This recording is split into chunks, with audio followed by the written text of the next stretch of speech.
warahmatullahi wabarakatuh. Alhamdulillah wa bihi nasta'in. Asyhadu an la ilaha illallah wahdahu la syarika lah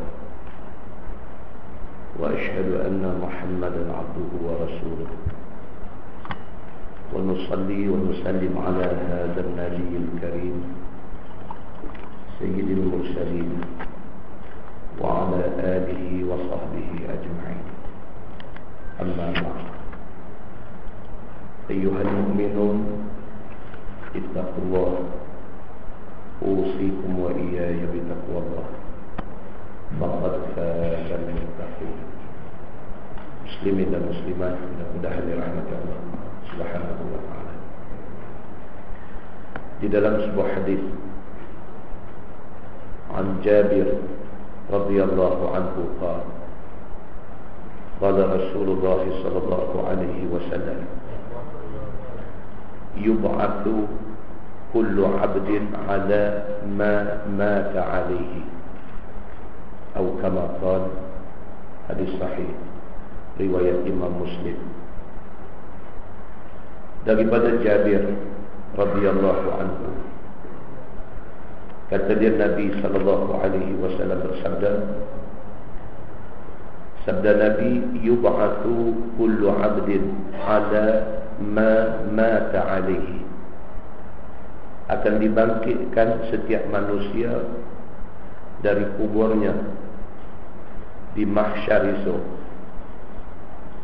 mengikut keadaannya ketika dia mati. Hadis itu hadis sahih riwayat Imam Muslim. Muslimin dan muslimat yang dirahmati Allah sekalian, Imam An-Nawawi rahimahullahu ta'ala dalam mentafsirkan hadis ini, kata Imam Nawawi, macam mana keadaan kita pada hari kita mati, begitulah keadaan kita ketika bangkit di padang mahsyar esok ni. Maknanya kalau sekiranya kita mati dalam keadaan husnul khatimah, mati dalam keadaan kita orang yang baik-baik, bila ditiup saja sangkakala yang kedua esok ni, kita berhimpun di mahsyar, kita bersama dengan golongan yang baik-baik. Tuan-tuan, kita dah belajar dah dalam banyak hadis, cerita manusia di mahsyar esok ni dia divide dua aja. Satu yang bakal neraka, satu bakal syurga.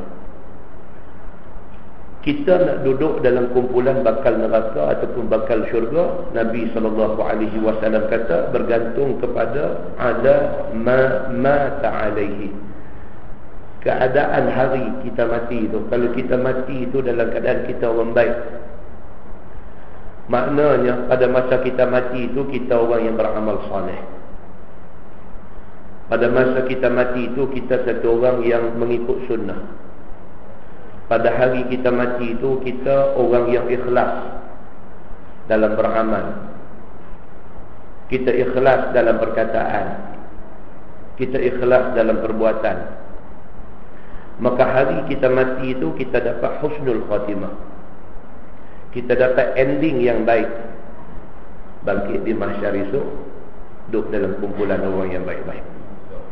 Nampak tuan-tuan?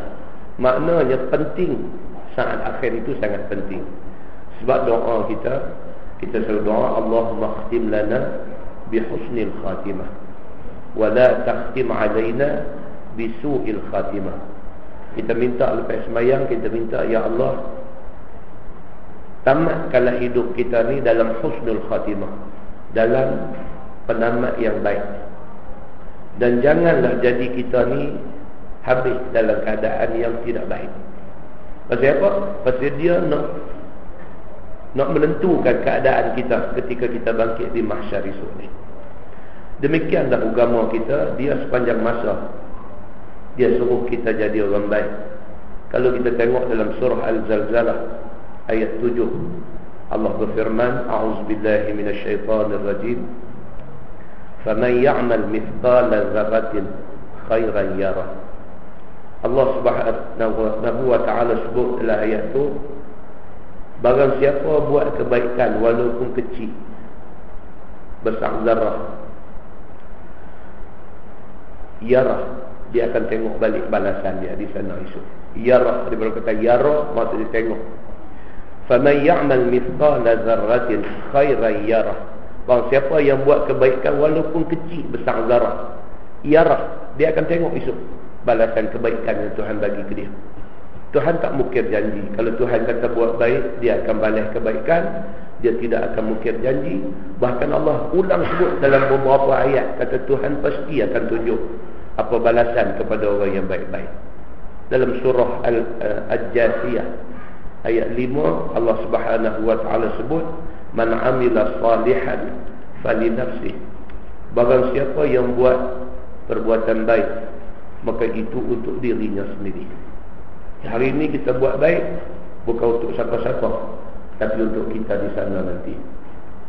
Di dalam sebuah hadis riwayat daripada Abi Hurairah radhiyallahu anhu, Nabi SAW bawa satu contoh yang cukup ekstrim.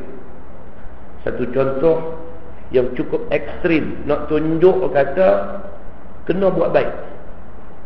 Hadis kita selalu dengar, Nabi SAW bersabda, Nabi kata, bainama rajul yamshi bi tariq ishtadda alaihi al-'atash fawajada bi'ran fanazala fiha fashariba thumma kharaja فإذا كلب يلحث يأكل الثرى من العطش فقال الرجل لقد بلغ هذا الكلب من العطش مثل الذي كان قد بلغ مني فنزل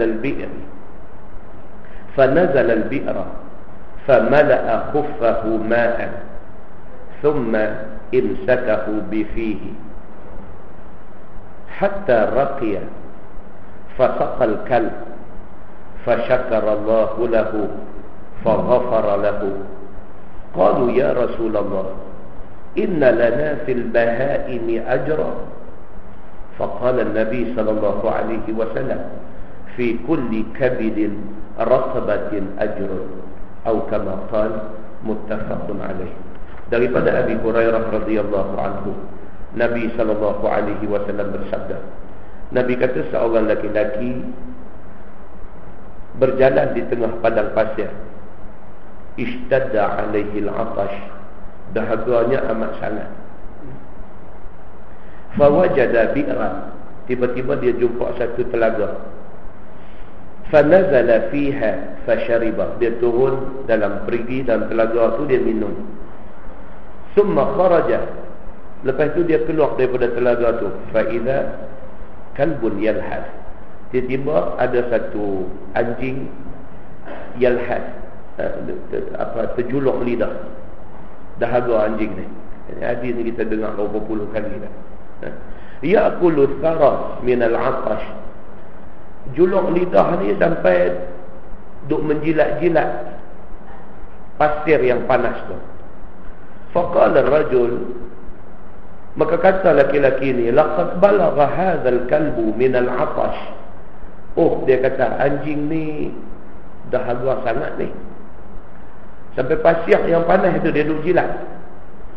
Mithlul ladzi kana qad balagha minni, macam aku tadi, dia kata. Dia duk berjalan tengah padang pasir.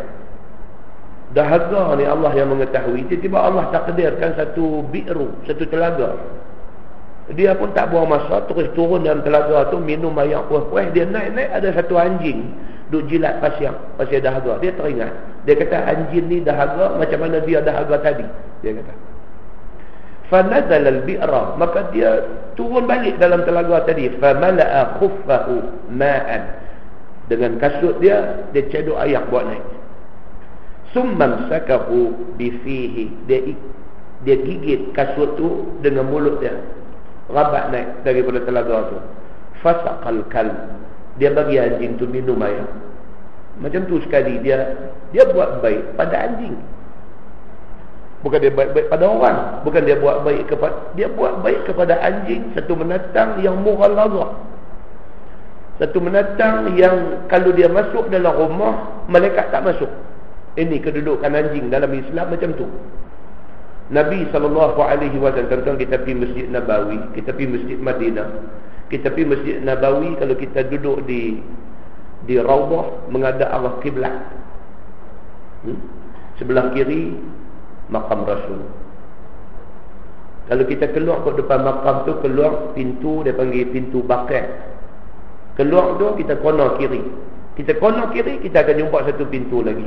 Dia panggil pintu Jibril. Pasal apa pintu tu dipanggil pintu Jibril? Pintu tu dipanggil pintu Jibril pasal ambil sempena Jibril mai di rumah Nabi, dia tak masuk. Dia duduk berdiri di pintu tu. Sehingga kan Nabi SAW bila tengok Jibril tak masuk, Nabi tanya Jibril, pasal apa tak masuk? Jibril kata, bagaimana aku nak masuk rumah kamu, sedangkan dalam rumah kamu ada anak anjing. Bawah pangkin Nabi, rupa-rupanya ada seekor anak anjing. Daripada hadis riwayat Imam Muslim, daripada hadis itu disimpulkan bahawa anjing ni satu binatang yang boleh menyebabkan malaikat tak masuk. Malaikat yang masuk ni malaikat maut saja. Malaikat maut dah apa dia masuk, kan? Malaikat Rahman, Jibril tak masuk rumah yang ada anjing. Kedudukan anjing begitu sekali, sampai dalam hadis lain Nabi SAW kata, kalau sekiranya bekas ayam dijilat oleh anjing, bekas ayam tu kena sabuk. Mughalladhahnya anjing ni. Tiba-tiba dalam hadis yang kita baca pada malam ni cerita, satu orang laki-laki berjalan di tengah padang pasir. Dia dahaga ni, Allah yang mengetahui dahaga dia. Tiba-tiba jumpa satu telaga, dia turun dalam telaga tu minum air. Dia naik-naik, ada seekor anjing yalhad. Yalhad maksudnya lidah dia terjulur, dahaga. Dia duk jilat pasir yang panas ni. Laki-laki ni jatuh kesian kepada anjing. Dia turun balik dalam telaga tu, dia cedok air dengan guna khuf dia, guna kasut dia, gigit kasut tu naik, panjat telaga naik, bagi anjing tu minum. Dia buat baik pada satu ekor anjing, satu binatang yang mughalladhah, satu binatang yang malaikat tak masuk rumah kalau sekiranya dia ada. Kerana dia buat baik kepada anjing yang kedudukannya macam tu, Nabi kata fasyakarallahu lahu. Allah puji perbuatan dia. Allah puji perbuatan hamba Allah yang tolong anjing dahaga ni. Fasyakarallahu lahu, maka Allah ucap puji kepada dia. Faghafaralah, Allah ampunkan dosa dia. Bila Nabi SAW kata macam tu, qalu, sahabat kata kepada Nabi, ya Rasulullah, inna lana fil bahaimi ajr. Ya Rasulullah, buat baik kepada binatang pun dapat pahala ke? Sahabat tanya, ya Rasulullah, inna lana fil bahaimi ajran. Ya Rasulullah, adakah buat baik kepada bahaim, pada binatang ada juga ajran, ada pahala juga ke? Faqala Nabi SAW, fi kulli kabidin ratbatin ajrun. Nabi kata tak kira. Buat baik, janji benda tu benda menyawa, maka baginya pahala. Hadis itu hadis sahih, muttafaqun alaih. Sepakat semua ulama hadis mengatakan itu hadis sahih. Tuan-tuan dan puan-puan muslimin dan muslimat yang dirahmati Allah sekalian, kesimpulan daripada hadis yang ekstrim. Hadis ni cukup ekstrim. Nabi SAW nak suruh buat baik ni, sampai ke anjing pun Nabi suruh buat baik. Cukup ekstrim hadis ni. Daripada hadis ni dapat kita faham bahawa Islam menyuruh kita buat baik, tak kira pada siapa. Muslimin dan muslimat yang dirahmati Allah sekalian. Dalam sebuah hadis riwayat daripada Abi Hurairah radhiyallahu anhu, kata dia dari Nabi SAW qala, laqad ra'aitu rajulan yataqallabu fil jannah fi syajaratin qata'aha min dhahri tariq kanat tu'dhi al-muslimin, atau kama qala, hadis sahih riwayat Imam Muslim. Nabi SAW bersabda, Nabi kata, laqad ra'aitu rajulan, aku diperlihatkan Allah di dalam syurga satu laki-laki yataqallabu fil jannah, yang dia ni dilimpahi nikmat dalam syurga. Allah angkat satu hijab yang mendindingi kita daripada benda-benda gaib. Syurga benda gaib, neraka benda gaib, ni cerita malaikat, raqib, atid, ni semua benda gaib. Cerita alam kubur benda gaib, banyak benda gaib dalam dunia ni. Benda gaib maknanya gaib tak nampak di mata, tapi Allah Subhanahu wa ta'ala boleh angkat hijab. Dia angkat hijab, benda gaib kita nampak. Nabi SAW telah dinampakkan oleh Allah Subhanahu wa ta'ala seorang laki-laki yataqallabu fil jannah, yang dia ni dilimpahi nikmat dalam syurga. Fi syajaratin qata'aha min zahri tariq. Nabi kata hak dia buat sikit aja yang Allah bagi dekat dia nikmat dalam syurga tu. Apa yang dia buat? Dia ada buang satu kayu daripada jalan. Jalan orang duk lalu, ada kayu yang mengganggu jalan orang, yang mengganggu laluan orang. Dia ni pergi buang kayu tu. Kayu tu apa? Nabi kata kanat tu'zil muslimin. Kayu itu boleh menyakitkan orang-orang Islam yang lalu di laluan itu. Itu satu benda yang dia buat. Nabi kata Allah perlihatkan kepada aku dia dalam syurga. Hadis itu hadis sahih riwayat Imam Muslim. Tuan-tuan dan perempuan muslimin dan muslimat yang dirahmati Allah sekalian, banyak pintu kebaikan yang ada. Buatlah mana yang kita mampu. Walaupun benda kecil pada mata kita, tapi besar pada penilaian Allah Subhanahu wa ta'ala. Perbanyakkan buat baik. Mudah-mudahan hari Allah Subhanahu wa ta'ala panggil kita balik esok, kita balik dalam keadaan kita melakukan kebaikan di sisi Allah Subhanahu wa ta'ala. Mudah-mudahan mukadimah itu memberi manfaat kepada kita semua. Kita menggunakan Bahrul Mazi jilid 3. Bahrul Mazi jilid 3. Untuk makluman sahabat-sahabat yang baru hadir kali pertama malam ni, kita dah baca sampai muka surat 8. Muka surat 8, bab ma jaa fi karahiyah an yattakhidha 'ala al-qabri masjidan. Tajuk yang kita nak baca ialah bab yang menyatakan teguh menjadikan kubur itu masjid. Kawasan kubur dia kata tak boleh jadikan masjid. Kemudian kita dah baca sekerat dah tajuk ni. Di antaranya dia kata masjid didirikan di atas kubur, apa hukumnya? Ringkasan yang kita dah baca dah, dia kata apa? Dia kata kalau sekiranya tapak tu nak didirikan masjid, kubur yang ada tu mesti dibongkar. Kena korek kubur tu, pindahkan. Kalau yang tinggal tulang, maka tulang itu mesti dipindahkan. Kalau masih ada jasad, jasad itu juga dipindahkan. Kosongkan kawasan itu daripada kubur, kemudian barulah didirikan masjid. Dan kita dah baca benda ni pada bulan lepas. Dan kemudian kita dah baca juga cerita masjid didirikan serta kubur sebelah. Kemudian dia perbincangan dia, masjid didirikan, kemudian di sebelah hadapannya ada kubur, di sebelah hala kiblatnya ada kubur. Macam mana? Dia kata maka hendaklah dielakkan perkara itu. Kita tengok, kita dah beritahu dulu, kebanyakan di Malaysia ni kubur selalu ada belah arah kiblat.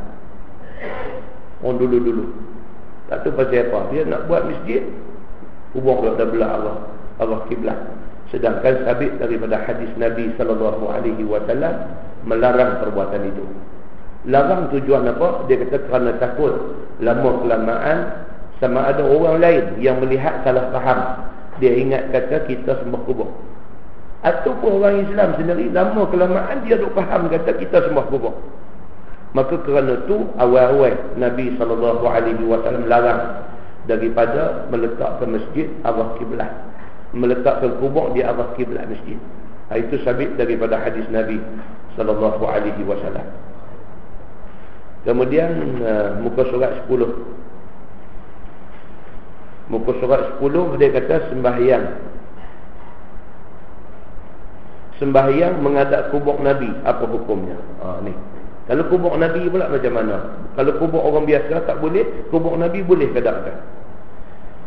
Kata Qistalani di dalam At-Tahqiq, dan diharamkan seseorang sembahyang ia hal keadaannya menghadap kubur Nabi SAW. Dia tak kira kubur siapa, kubur Nabi pun tak boleh menghadap. Itu sebab kita beritahu apa, kalau kita pergi di Madinah, bila kita selesai semayang, kita nak ziarah makam Nabi. Kita duduk menghadap ke makam tu, kita duduk angkat tangan doa, jadi kita kena marah dengan petugas Masjid Nabawi. Dia nanti marah. Pasal apa? Pasal marah dia tu bukan saja marah kerana sabit daripada hadis yang melarang perbuatan itu. Doa menghadap kubur pun tak boleh, sembahyang menghadap kubur pun tak boleh. Pasal apa? Dibimbangi, takut-takut orang ingat kata dia minta ke kubur Nabi, sedangkan benda tu salah di sisi agama. Kemudian dia kata sembahyang menghadap kubur Nabi itu apa halnya,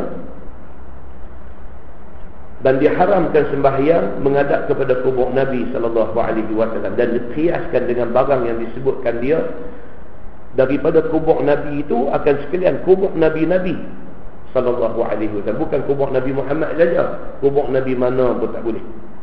Dan tiada memikir Imam Malik dengan sembahyang pada tempat kubur itu akan salahnya, dan telah berjalan Abu Hanifah kepada makruh. Ini beza pendapat ulama. Imam Malik kata kalau kita sembahyang tapi syaratnya berdinding, kubur dengan kita berdinding, Imam Malik kata tak salah. Imam Hanafi, Imam Abu Hanifah, dia kata makruh. Kalau boleh elok daripada menghadap kubur. Kita orang Melayu, kita ni pelik.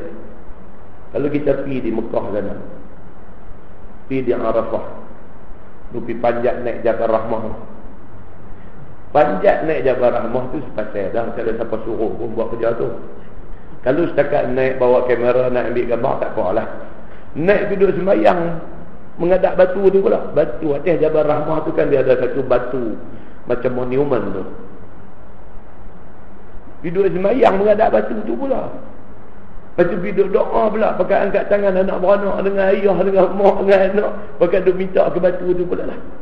Lepas tu aktiviti tu diakhiri dengan tulis nama atas batu pula. Kalau tuan-tuan naik pergi tengok tu, batu atas bukit tu, atas Jabal Rahmah tu ada nama. Tapi nama saya tak ada. Saya naik pergi tengok Ustaz Samsuri was here, tak ada. Saya tak pernah naik pun bukit tu. Kan? Nak habaq kata orang Melayu ni. Orang Melayu ni dia tak mau, tak lagi dia dah bayar sampai 5,000 pi. Balik orang tanya dia, tak naik ke bukit tu itu? Dia tak mau yang tu. Naik dulu apa pun dia kata. Naik dulu. Esok kalau orang cerita, kalau nampak cara baik, dia abang pun naik lah. Kalau orang abang kata tak bagus, dia kata aku tak naik. Padahal dia naik. Kan? Jadi penyakit ni semua tentang penyakit. Baik. Kemudian dia main pula satu tajuk, dia kata ziarah kubur apa hukumnya? Ziarah kubur ni apa hukumnya? Telah berkata ulama, adalah pada zaman jahiliyah orang-orang ziarah kubur. Tetapi ziarah kubur zaman jahiliyah itu cukup dengan ratap tangan. Ini zaman jahiliyah. Satu. Yang kedua, perangai Arab. Perangai Arab, tuan-tuan. Tuan-tuan tengok ni kalau televisyen tunjuk gambar apa nama ni orang Palestin mati kena bunuh dengan Yahudi dengan apa, tengok dia teriak, dia tarik rambut, dia tarik baju putih butang, dia tampak diri dia tampak pipi dia. Perangai Arab tu. Arab lah ni, Arab moden, Arab jahiliah dulu teruk lagi. Perangai macam mana Nyonya Mansur dalam cerita ibu mertua aku tu, dia pelupuk atas kubur kan. Ini benda yang menyebabkan satu ketika dulu dilarang ziarah kubur. Pasal apa? Pasal bila ziarah kubur dia jadi benda ni. Ziarah mereka itu cukup dengan ratap tangan, dan setengahnya sangat-sangat menjerit-jerit akan dirinya dan menampar-nampar pipi dan menyakit-nyakitkan badannya. Ini cerita dia.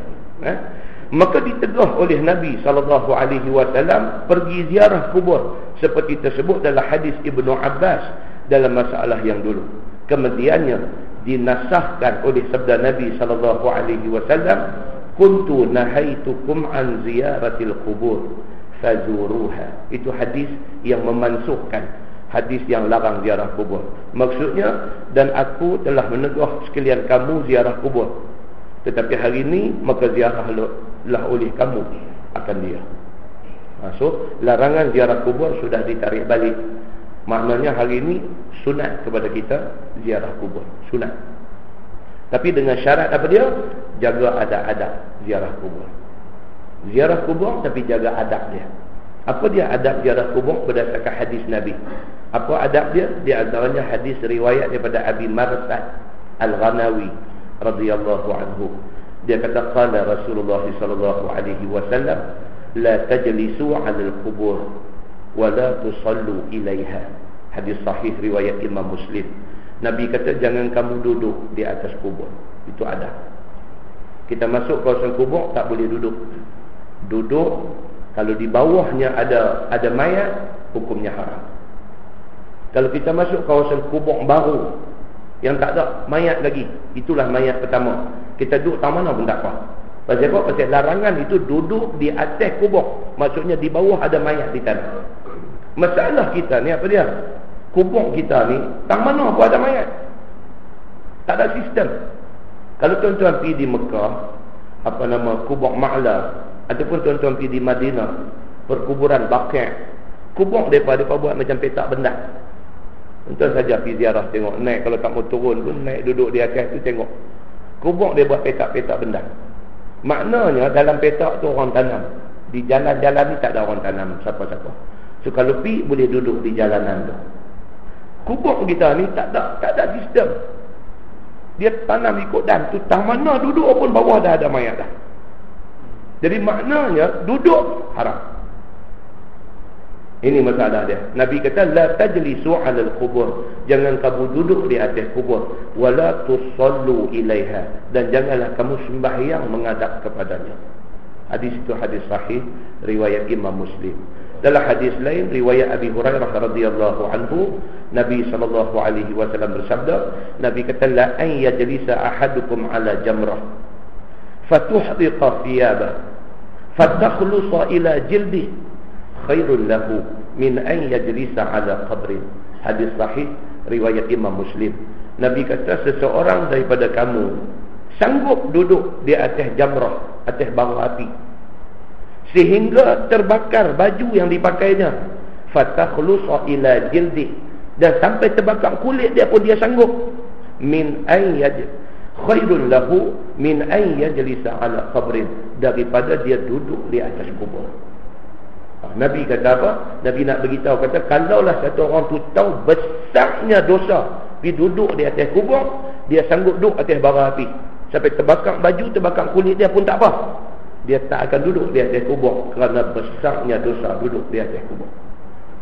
Jadi jangan tuan-tuan tanya pula, habis tu ustaz ni orang duduk talqin pakai duduk-duduk, kita tanya mereka. Nabi kata tak boleh. Yang orang buat ni pasal apa? Kita tanya ke orang yang buat. Nabi kata tak boleh. Bukalah dalam hadis Bukhari pun dia habaq kata haram. Bukalah dalam hadis Muslim pun dia habaq kata haram. Contoh buka Baharul Mazid jilid 7 di dalam bab jenazah, dia bincang benar di detail. Sebab apa Islam melarang perbuatan itu? Sebab apa Islam melarang perbuatan itu? Dan ini adalah pendapat yang muktamad dalam mazhab Asy-Syafi'i. Mazhab Syafi'i mengatakan haram duduk di atas kubur. Ini adab ziarah kubur. Jadi jangan kita buat benda-benda yang dilarang oleh Nabi sallallahu alaihi wasallam. Dan kata setengah ulama, makna tegah ziarah itu yakni ghalib, lebih tegahan kepada perempuan daripada laki-laki. Sebahagian ulama berpendapat perempuan lebih lagi lah. Kalau dia jenis yang sensitif sangat, tak sampai kubur. Kalau pi sampai nak jadi satu macam, sampai nak ria, nak menjerit, nak apa, tu sapi dia kata. Dan ada pun jikalau ziarah itu kerana i'tibarkan diri, menurut sepertinya masuk kubur. Kalau dia pergi kubur ni boleh bagi i'tibar dekat dia. Dia pergi tengok orang duk tanam orang tu, dia tengok i'tibar untuk diri dia. Dia duk ingat kata, hari ni hari dia, aku tak tahu hari aku bila. Tak tahu. Kawan kita ni dah pergi dah. Kita pun tak sangka ni dia kemarin duk kena kopi dengan kita di kedai. Tak tahu hari ni lepas sembahyang subuh dia telefon beritahu kata tak ada dah orang tua ni. Kita tak percaya. Dia kemarin baru duk sembang dengan dia. So yang tiba kita nak ambil apa, hari ni hari dia, dan kita tak tahu hari kita bila.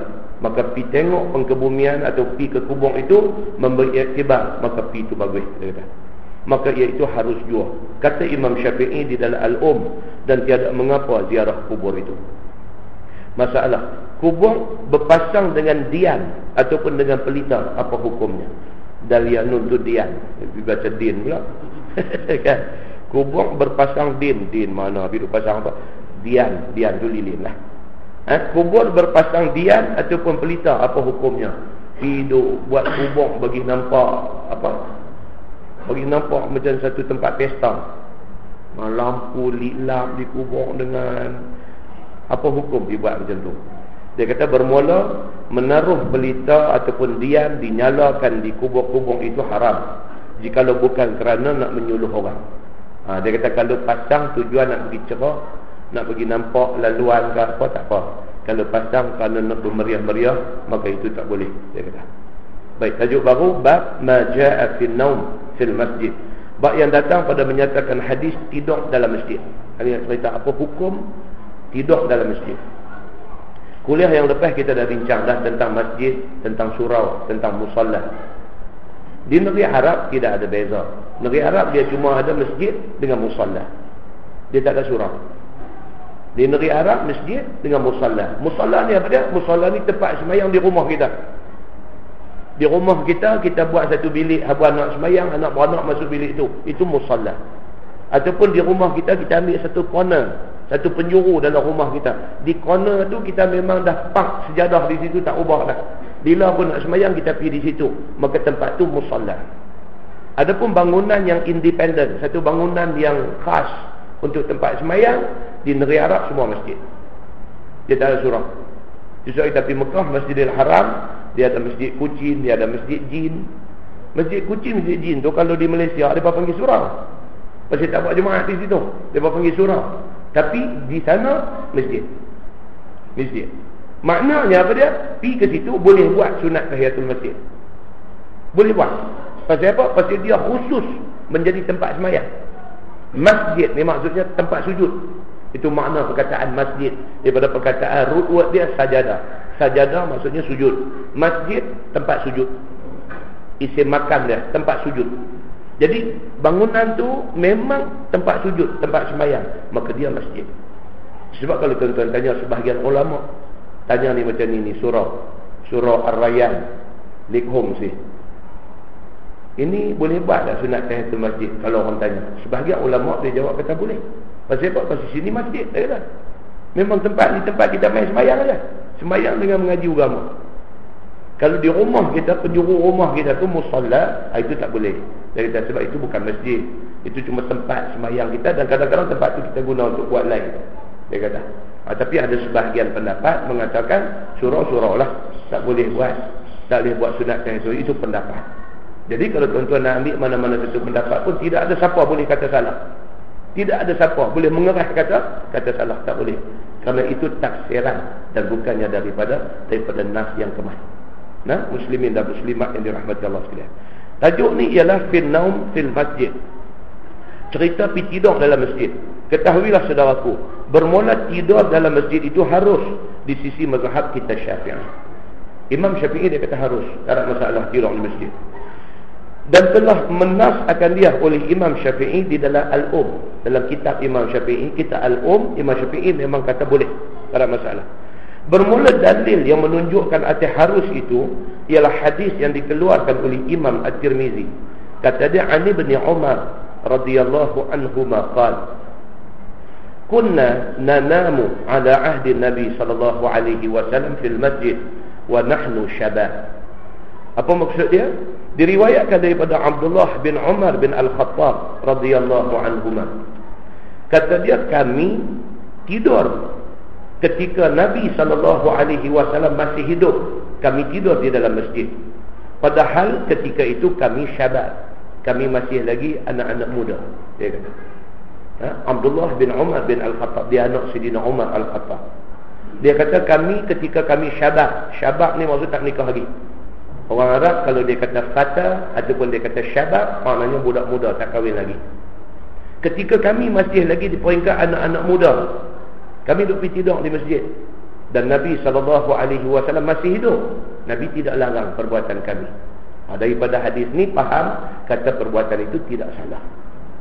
Tapi kalau tuan-tuan baca dalam hadis lain, dia cerita Nabi SAW dia tak tidur di masjid. Nabi sendiri dia tak tidur di masjid. Rumah Nabi, rumah Aisyah di makam Nabi lah ni. Kalau nak sembahyang Zuhur, Nabi keluar daripada rumah dia, Nabi pi arwah depan kiblat. Arwah depan kiblat tu rumah mak kepada Anas bin Malik. Mak kepada Anas bin Malik. Rumah dia arwah depan kiblat tu. Berjiran dengan rumah keluarga Sayyidina Umar depan tu. Kalau kita pergi hari ni Masjid Nabawi, Raudhah, Maqam Nabi, kita keluar pintu Baqi' tu, kita keluar, kita U-turn balik arah depan kiblat tu. Kita U-turn tu ada di situ rumah keluarga Sayyidina Umar. Abdullah bin Umar bin Al-Khattab yang riwayat hadis ni duduk situ. Sebelah tu rumah mak kepada Anas bin Malik. Nabi daripada rumah dia keluar sementara nak zuhur. Nabi pi di rumah keluarga Anas ni. Nabi tidur di rumah dia. Tidur sebelum zuhur ni dia panggil tidur qailulah. Sunnah Nabi. Tidur qailulah. Qailulah ni maksudnya tidur sat sebelum zuhur. Tidur sat sebelum zuhur. Qailulah, dan dia menjadi sunnah Nabi. Nabi buat hari-hari. Nabi tidur di situ sehingga hadis menceritakan Nabi tidur ni sampai berpeluh. Sehinggalah azan zuhur, Nabi bangkit dan Nabi mai ke masjid, Nabi mengimamkan sembahyang zuhur. Hadis tu pula ni dia duduk di bawah tajuk perbahasan tentang apa nama keistimewaan Nabi ni. Sehingga kadmak kepada Anas bin Malik ni, bila Nabi pergi tidur di rumah dia, Nabi berpeluh, dia siap satu kain. Bila Nabi bangkit nak pergi masjid sembahyang, bekas Nabi tidur tu, peluh Nabi tu dia lap dan dia simpan. Kata mak kepada Anas bin Malik ni, dia kata apa? Demi Allah, dia kata, sehingga Nabi wafat, kain itu masih wangi lagi, dia kata. Ini dia nak cerita tu perbahasan benda tu, tapi dia cerita hal Nabi pergi tidur qailulah di rumah mak kepada Anas bin Malik. Dan tidak ada hadis menceritakan Nabi tidur di masjid. Tak ada. Cuma dia ada sikit selepas daripada azan subuh. Sementara nak sembahyang subuh, Nabi ada tidur mengiring sat di masjid, tidur yang tidak lena. Itu ada. Adapun tidur cerita pi duk mengeruh lena ni tak ada. Daripada cerita hadis Nabi sallallahu alaihi wasallam tidak ada. Cuma hadis yang mai cerita Abdullah bin Umar bin Al-Khattab. Dia kata masa kami syabab, masa kami muda, kami tidur Nabi tak pernah tegur. Makna benda itu tidak salah. Baik, masalah dia kata tidur dalam masjid apa hukumnya? Kata Imam At-Tirmizi, dan sesungguhnya telah mengharuskan oleh satu kaum daripada ahli ilmi pada tidur di dalam masjid itu. Kata Ibnu Abbas, tidak boleh mengambil seseorang akan masjid itu menjadi tempat tidur malam-malam, dan tidak boleh dia ambil tempat tidur waktu tengah hari. Ini pendapat Ibnu Abbas. Dia kata tak boleh. Tidur di masjid ni malam buat jadi macam rumah dia, siang pun pergi tidur di masjid. Ibnu Abbas berpendapat tak boleh. Mungkin pada masa tu orang tidur ni dia buat kotak ke apa-apa mungkin lah. Maka Ibnu Abbas kata tak boleh. Dia kata, maka satu kaum daripada ahli ilmi berjalan mereka itu kepada perkataan Ibnu Abbas. Sebahagian besar daripada ulama setuju dengan pendapat Ibnu Abbas, tak boleh tidur di masjid. Dia kata, dan bagi nak memuaskan hati lagi, dia kata boleh lihat perbahasannya panjang di dalam juzuk yang pertama kitab ini. Dia kata ada cerita detail lagi tentang hal tidur dalam masjid ni. Baik, yang paling utama tuan-tuan, kebersihan masjid nak kena jaga tu aja. Tidur sat ke, nak tidur malam ke apa-apa, kebersihan itu kena jaga. Nabi SAW pernah sebut dalam satu hadis sahih riwayat Imam Muslim. Nabi kata seringan-ringan benda baik itu ialah dibuang benda yang menyakitkan di jalan.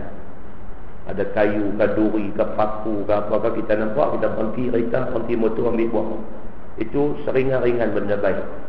Dan seringan-ringan apa benda yang tak baik itu ialah apa? Dia kata kita melihat hingus di masjid dan kita tidak tanam dia. Di zaman Nabi itu lantai tanah. Jadi kadang-kadang ada orang dia pergi ludah ke apa-apa, maka wajib kepada orang yang nampak pergi kambuh buang. Ludah air liur tu kambuh buang. Kalau kita hari ni pilak cuci buang. Kalau nampak siapa yang ludah tu, demah dia cuci dulu. Letak reti masjid pula bila buat ludah merata dulu tu. Kan? Kadang-kadang orang ni dia tak hati nak jaga kemuliaan masjid. Nabi SAW cukup tak boleh berlari, tapi Nabi dengan cara yang sangat sopan. Nabi pernah tengok satu badui, dia main semayang masjid. Lepas itu dia pergi tepi, dia pergi sedekah itu, dia kencing dalam tu. Umar Al-Khattab bila tengok dia nak demam, Umar ni, Nabi marah Sayyidina Umar. Nabi kata jangan, biar dia selesaikan hajat dia dulu, bagi dia habis orang dulu, tak lagi lah nak tengok nak buat apa kat dia. Lepas itu ambil dalun satu cebok air, juri bagi cuci. Syarah kepada hadis tu, dia kata pasal apa yang Nabi larang Sayyidina Umar pergi ambil tindakan serta-merta ketika dia tengah buang air tu. Dalam syarah hadis dia kata apa? Takut dia tengah ni pergi duduk dia, bawa pergi satu masjid jenuh. Kalau tidak kita basuh satu penjuru je, nak kena basuh satu masjid. Jadi itu di antara sebab pasal apa Nabi SAW larang kita pergi kacau dia tengah qada hajat tu. Betul juga lah benar tu. Baik, kemudian tajuk baru bab ma jaa fi karahiyatil bai' wasyira' wa insyad asy-sy'ri fil masjid. Tuan-tuan baca elok. Asy-sy'ri baca dia. Alif lam shin ain ra. Shin tu baca baris bawah. Asy-sy'ri. Sy'ri maksudnya syair. Kita sebut syair. Kita sebut tu salah. Kalau dalam bahasa Arab syair maksud dia gandum. Gandum. Kita silap baris. Kita banyaklah duk buat silap ni banyak. Kan? Mahram, kalau kita adik perempuan kita, mahram kita. Kita kata muhrim. Kita lebih pandai Arab daripada orang Arab. Orang Arab sebut mahram. Mahram maksudnya orang yang haram kahwin dengan kita. Kak kita tak boleh kahwin dengan kita, adik perempuan kita tak boleh kahwin dengan kita, maka dia mahram kita. Dia orang yang haram kahwin dengan kita. Muhrim maksudnya orang yang di dalam ihram. Bila kita naik kapal terbang, kita melepasi kawasan miqat, kita nawaitul umrah wa ahramtu biha, kita muhrim. Kita dah jadi orang dalam ihram.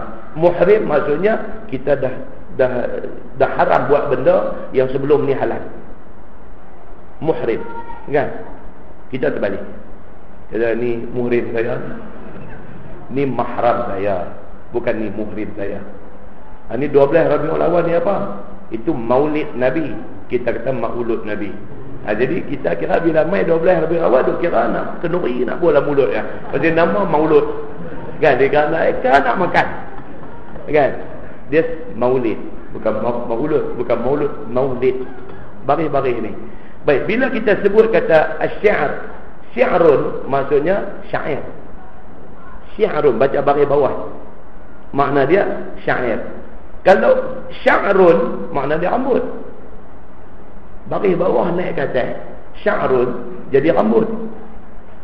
Kalau kita baca syiar, syiar kita pun kata syiar, lambang. Syiar agama, syiar. Arab pun sebut syiar. Kalau syu'ur, tuan-tuan tengok baris dia. Syu'ur dia apa orang putih kata insting. Apa dia panggil? Naluri, insting. Kita punya insting. Itu dia panggil syu'ur. Syu'ur naluri kita, syu'ur dia kata. Jadi kalau kata syair, kita bila syair ni bersyair lah. No, syair dalam bahasa Arab gandum. Dia buat pertandingan apa ni? Sekolah Arab ni buat pertandingan apa? Pertandingan syair. Pertandingan bergandum. Kan? Jadi masalah. Dia masalah. Kan? Baik. Jadi tajuk kita ni dia kata apa? Fi karahiyatil bai' wasyira' wa insyadis syi'ri. Dia kena baca gitu. Fil masjid. Itu bab yang datang pada menyatakan tegah jual ataupun beli ataupun mengucapkan syair di dalam masjid. Dalam masjid ni jual tak boleh, beli tak boleh. Nabi SAW tengok satu orang duk jual beli atas masjid. Nabi kata apa kat dia? Nabi kata la arbahallahu tijaratak. Nabi terus bagi satu doa melingkup dia. Nabi kata tidak akan memberi untung perniagaan kamu ini. La arbahallahu tijaratak. Allah tidak akan bagi laba, bagi untung kepada meniaga kamu ni. Pasal apa? Pasal kita kena jaga kesucian masjid kita. Jangan sampai masjid turun taraf, pergi jadi sama taraf dengan pasar, dengan market. Tak mau. Masjid dia ada kemuliaan dia. Itu sebab tuan-tuan kalau pergi Masjid Nabawi, tuan-tuan masuk, kalau tuan-tuan duduk di sebelah arah, kalau kiblat belah ni arah nu, arah apa Hotel Hilton, Hotel Taibah, arah KFC, apa fried chicken tu belah kanan tu, kita masuk main entrance yang tengah-tengah tu, tuan-tuan masuk, tuan-tuan pergi belah kanan. Pergi belah kanan dalam lebih kurang dalam 200 meter, tengok dia ada satu bilik sana, bilik audio video. Kita duduk pergi umrah 5 kali tak tahu pun kata ada bilik tu tuan-tuan. Kita duduk ke bilik hotel kita lah. Di situ dia ada satu bilik audio video di Masjid Nabawi ni. Di situ tuan-tuan pergi, dia ada katalog di sana. Bukan nak jual, FOC, free of charge. Tuan-tuan pergi masuk bilik itu, ada katalog dia bagi. Tuan-tuan nak bacaan satu complete 30 juzuk Quran Ramadan tahun lepas misalnya, ataupun Ramadan 2 tahun lepas. Siapa jadi imam malam pertama sampai 5, siapa jadi imam malam, nak 1 bulan Ramadan punya bacaan complete satu juzuk Quran misalnya. Tuan-tuan pergi tunjuk dekat dia. Kalau tak pergi cakap Arab, pakai tunjuk dekat dia. Syuf ni, kau dah tengok ni ana one. Cara-cara kita tak hati Arab, cara-cara dia pun tak faham bahasa kita, tunjuk ni. Haza. One copy. InsyaAllah dia kata ba'dal Isya. Dia kata ba'dal Isya, lepas Isya kita mai balik, dia tengok muka kita, okey, dia bagilah. Dia tolong kopi bagi kat kita free of charge. Jangan pergi buat jahil, buat keluar duit nak bayar apa semua. Baik punya dia nak bagi, dia bagi hal lain kat kita. Pasal apa? Pasal dalam masjid haram jual beli. Dia tak akan jual beli punya, dia bagi free of charge. Jadi sebab orang tak tahu, tak ada siapa pergi pesan dekat dia, dia pun kenal lah muka kita. Kita seorang yang pergi hari tu kan? Kalau ramai pergi, dia tak kenal. So kita pergi, kita beritahu, tunjuk mau yang mana, dia tolong kopi bagi free kat kita. Tak payah pergi duk beli hak kedai duk pasang-pasang tu, pergi di situ dia kopi bagi free dekat kita. Nak cepat lagi, bawa siap-siap CD kan, DVD kan, kita bawa yang blank dia, yang kosong dia, kita pergi kat dia, tunjuk mau yang ni. Ayuh, dia ambil. Sekali lagi main ambil boleh. Ini dia buat kerja tabarruk, buat kerja cari pahala aja. Itu di Masjid Nabawi. Baik, pasal apa benda ni dia tak jual? Pasal di dalam masjid dia larang ada jual beli. Baik, dan sebelum diterangkan masalahnya, lebih dahulu kita dengar hadis yang dikeluarkan oleh Imam At-Tirmizi. Kata dia, an Abdullah ibn Amr ibn al-As an Rasulullah sallallahu alaihi wasallam annahu naha an tanashudil ash'ar fil masjid. Diriwayatkan daripada Abdullah bin Amr bin al-As radhiyallahu anhuma, daripada Nabi sallallahu alaihi wasallam, bahwasanya menegah Nabi daripada mengucapkan segala syair di dalam masjid. Dia ada hadis yang tegar, ada hadis yang lebih kuat membenarkan. Sekali kita tengok pasal apa jadi macam ni. Dan sambung hadis tu dia kata wa anil bai' wal ishtirak fihi, dan daripada jual beli di dalam masjid itu Nabi tak bagi. Kita pesan kat kawan kita, telefon tadi sebelum mai kuliah ni, telefon ni, kalau hang tolong cari saya kitab ni, saya ni mai bagi kat aku. Mai ni nak start mengaji, kawan tu pun bagi kat kita, kita pun kalau dia buka duit nak bayar kat dia. Jangan.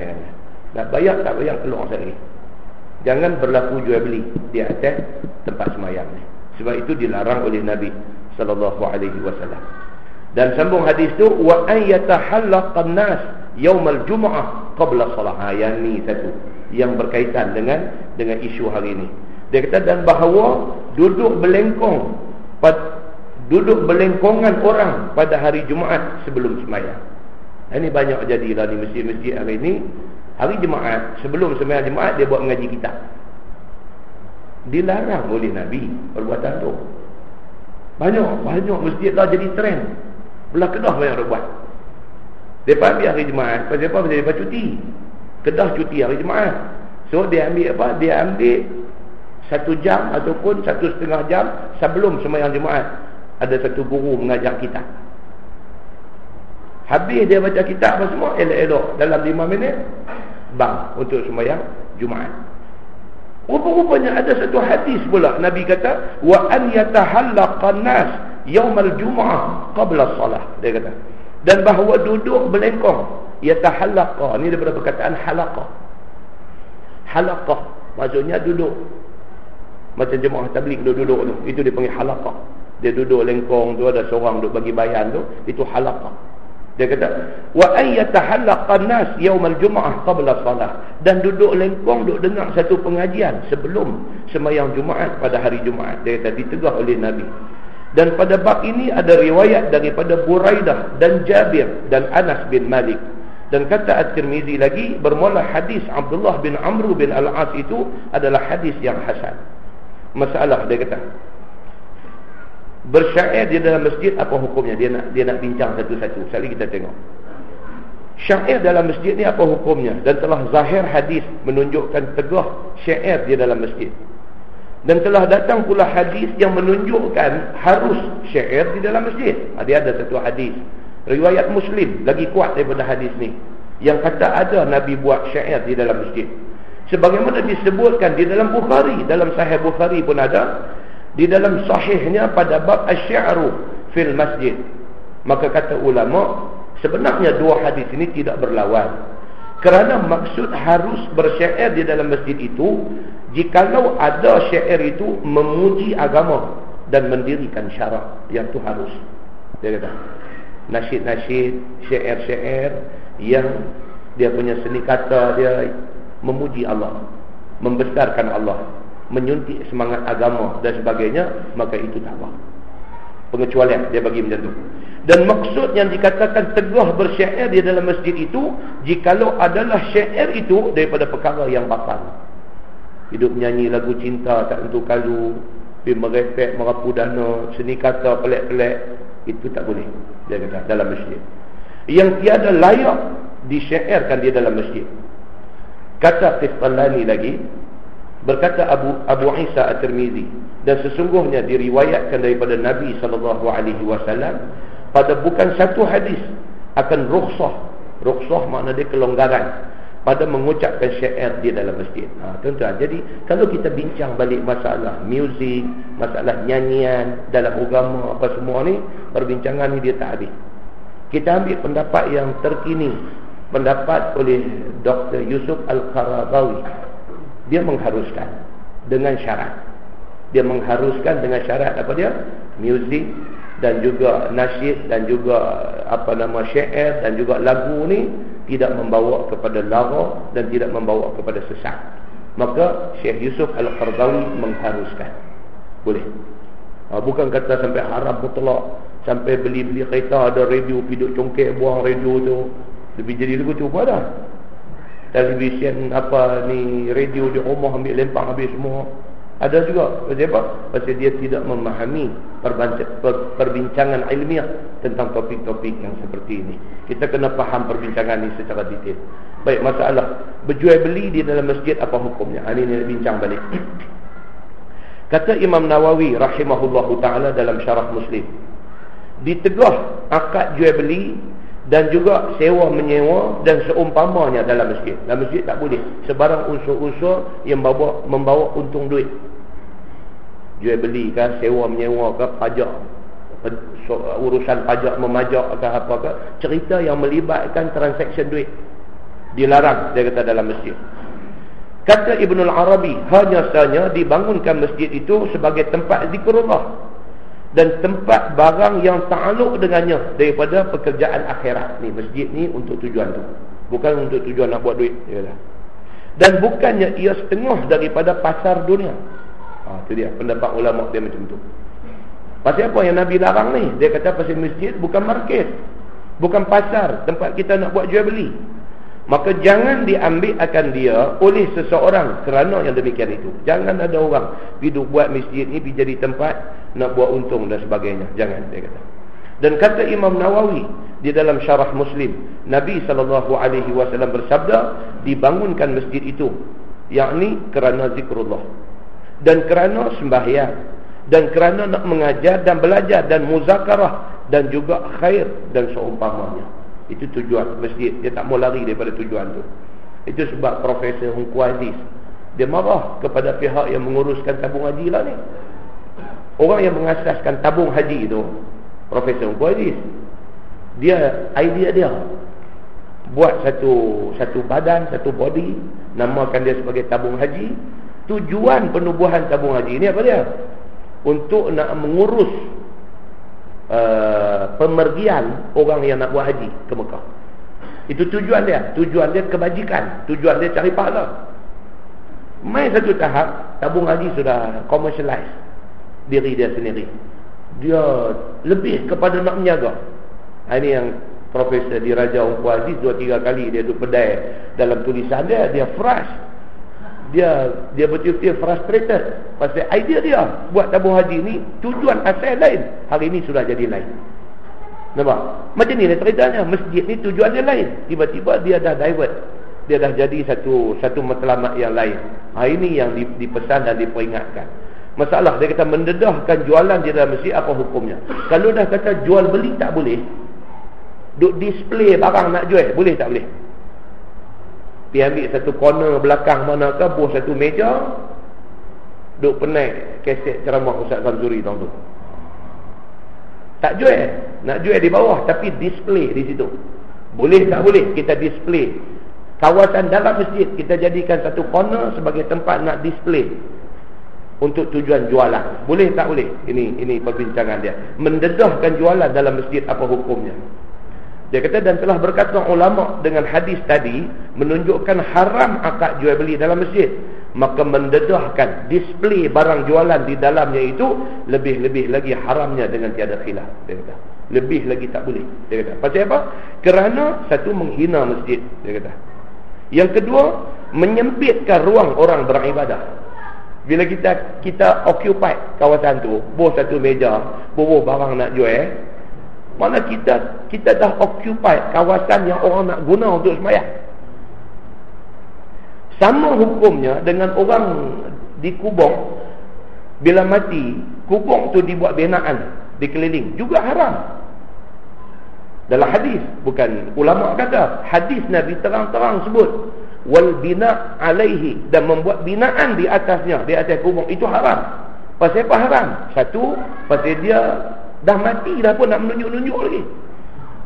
Hidup sudahlah, dah mati pun nak menunjuk-nunjuk lagi, nak tunjuk kata aku kaya, maka kubur aku buat daripada batu marmar, kubur aku buat daripada granite, kubur aku buat daripada ni import daripada Belgium. Apa ni? Itu perbuatan tak boleh. Yang kedua, kita telah occupy kawasan wakaf. Sebab perkuburan ini tanah wakaf. Kita pergi tanam di situ, kita pergi buat binaan, buat tembok naik begitu, kita telah merosakkan wakaf. Wakaf ni maksudnya bukan hak kita. Lepas berapa tahun orang boleh tanam orang lain pula di tempat kita. Bila kita buat macam tu, orang lain tak boleh duduk di tempat kita. Maka semua itu haram di sisi agama berdasarkan hadis Nabi sallallahu alaihi wasallam. Tuan-tuan, bila kita baca ni, kita nampak apalah punya banyak benda tak betul dalam masyarakat ni, tapi tak ada orang tegur. Tuan-tuan pergi, terutamanya di Kuala Lumpur sana, pergi kubur Jalan Nampang tu. Oh, itu tempat dia lah, macam-macam jenis granite tu ada di sana, kan? Sedangkan itu tanah wakaf, tak boleh dihak milikkan tanah wakaf. Wakaf sampai kiamat dia wakaf. Makam pahlawan dia bukan tanah wakaf. Dia wakaf ke? Makam pahlawan tanah wakaf. Ataupun macam Cina, dia dinilai kalau dia beli. Kan dia ada satu nirwana apa tu. Dia beli. Memorial kan? Dia beli. Yang tu bukan tanah wakaf. Yang tu kita pun ada lah satu konsortium orang Islam pun nak buat juga. Satu konsortium dah launch dah itu. Depa dah buat launching dah. Jadi depa ada call saya, minta saya jadi penasihat. Saya tanya, ni apa nak buat apa ni? Betul-betul nak buat apa? Depa kata ni nak buat. Depa kata macam Cina buat di nilai tu. Saya nak pergi ikut Cina pula. Tak, maksudnya gini Ustaz, dia kata pasal orang kita hari ni mereka ya kita kena ikut orang punya kemahuan lah. Dia kata tak, ni apa ni, apa nak buat apa ni dia kata ni lah kita nak jual tanah kubur, kata lagu tu terus Allahu Akbar. Dia kata awal jadi senang, dia kata tak bergaduh. Macam lah ni, pergi tanam di tanah wakaf ni bergaduh. Sekali lagi bila dia buat binaan, orang bergaduh, orang marah. Saya kata bukan masalah orang bergaduh, masalah salah. Dari segi agama salah. Dia kata tu lah kita nak elak daripada salah tu lah. Lah kita syarikat kita beli satu tanah. Dia kata dan kita jual. Kalau orang kaya-kaya ni keluarga dia ada berapa orang? Dia husband, wife, anak kata ada 4 orang. So dia beli siap-siap dah 6 lot. 6 lot tu beli siap-siap dah. Bila mati esok kira dia duduk seorang dalam tu. Jadi dia kata satu, yang kedua dia kata esok dia jadi tak berimpit, dia salah faham ni sampai macam tu. Dia ingat lagu kubur lah ni nanti berimpit, kita dah duduk dah lepas 6 tahun, lepas 10 tahun mai seorang lagi pula mai tindan duduk kat kita. Jadi berimpit lah kita. Dia duk ingat lagu tu. Dah, cerita kubur ni dia bukan cerita lagu atas dunia ni. Dia alam lain. Tuan-tuan, kubur ni dia panggil alam barzakh. Barzakh ni makna dia apa? Barzakhun. Barzakh ni maksud dia dinding. Dia panggil alam tu alam barzakh pasal dia mendindingkan dunia dengan alam kubur. Dinding tu dinding yang tak boleh apa teknologi pun tak boleh penetrate. Sebarang teknologi communication apa semua kod kata nak buh satu alat selit celah mayat tu tanam, lepas tu bila muka nakir mai tanya man rabbuka, atas boleh duk tumpang dengar, tak boleh. Pasal apa? Pasal dia alam barzakh. Alam barzakh maksudnya alam yang sudah Allah yang meletakkan barzakh itu. Allah yang meletakkan dinding itu. Partition yang Allah letak tu tak boleh penetrate. Apa teknologi pun tak boleh nak penetrate. Soalan muka nakir orang tak boleh dengar. Mayat duk menjerit orang tak boleh dengar. Kecuali bila Allah izin. Dia ada kecuali. Bila pun ada kecuali. Kalau Allah izin. Kalau tuan-tuan baca dalam tafsir surah Al-Mulk. Tabarakallazi biyadihil mulk. Surah Al-Mulk. Dalam tafsir dia umai satu hadis. Hadis cerita satu sahabat dengar bunyi daripada kubur, suara orang duk baca surah Al-Mulk, Tabarakallazi biyadih. Dia bangkit duk cari tak jumpa orang. Esok dia pergi jumpa Nabi SAW. Bila dia sampai dekat Nabi, dia kata, ya Rasulullah, semalam aku ada di sekian-sekian tempat, aku dengar bunyi suara baca surah Al-Mulk, tapi aku cari tak ada orang. Nabi beritahu kat dia apa? Nabi kata itulah surah yang boleh menjaga kamu daripada azab kubur. Sesungguhnya suara yang kamu dengar itu ialah suara kubur orang yang menghafaz surah Al-Mulk dan membaca surah itu tiap-tiap hari. Nabi kata, makna hadis ini adalah pengecualian daripada kes biasa. Pengecualian daripada kes biasa. Dalam keadaan biasa tak boleh dengar.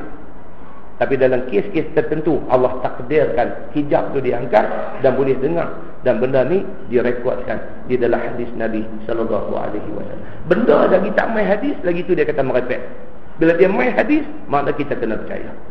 Dan kita baca dalam kuliah yang lepas, Nabi kata apa? Inna khairal hadisi kitabullah wa khairal hadi hadiyu Muhammadin sallallahu alaihi wasallam. Inna khairal hadisi kitabullah. Dan sesungguhnya sebaik-baik berita itu ialah kitab Allah, Quran. Wa khairal hadi hadiyu Muhammadin sallallahu alaihi wasallam. Dan sebaik-baik petunjuk itu ialah petunjuk Muhammad sallallahu alaihi wasallam.